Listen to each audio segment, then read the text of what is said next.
Сайн байцгаана уу? Би Family Dent тэмдэглэлийн эмч Бадам Цэцэг байна. Эцэг эхчүүдийн маш их асуудаг цагаан туршлага буюу фтор туршлагын тухай та нартай мэдээлэл хүргэхээр энэ видеог бэлтлээ.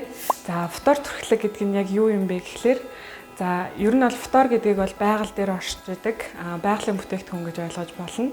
За, дээрээс нь фтор маань маш олон төрлийн агуулмжтай байдаг. Тгээс ахуулаад 22,600 хүртэлх ppm агуулмжтай байдаг. За, насны онцлогт тохируулна гэсэн үг. 6 сараас 2 нас хүртэл бол тгээс 500 ppm хүртэлх фторын агуулмжтай ог хэрэглэх нь зүйтэй байдаг. Тэр нь бол сойзон дээр маш бага нэмгэн хэмжээгээр түрхэж өгнө.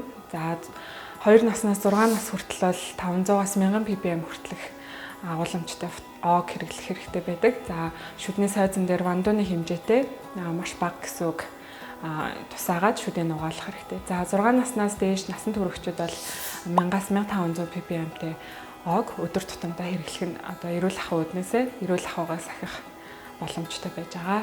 За, фтор гэдэг нь яг юу юм бэ гэхлээр яаж хэрхэн нөлөөлдөг вэ гэхлээр фтор нь хүүхдийн шүдэн дээр жишээ аваад ярихад хүүхдийн шүдний хэлбэрчлэлтийг нэгдүгээрт фризм буюу талстуудыг бол бат бөх байлгах, том болгоход нөлөөлдөг. За, мөн фтор апатит замаар дамжиж шүдийг илүү бат бөх болгож эрдэсгүйжлийг бууруулж идэг байна. За, мөн шүдэн дээр бол маш их хэмжээний нян өнгөр тогтож идэг. За, тэр өнгөрт хоримтлагдж байгаа нянгийн ферментийг сааруулах замаар бас шүдийг бат бөх болгож эрдэсгүйжлийг бол саармагжуулдаг байгаа. За, ерөнхийдөө бол ингэж ойлгочих болно. За, нэг өгүүлбэрээр та нартай хэлэхэд шүдний фтор гэдэг маань шүдний вакцин гэдээ ойлгоход бол маш ойлгомжтой байгаа л гэж бодож байна.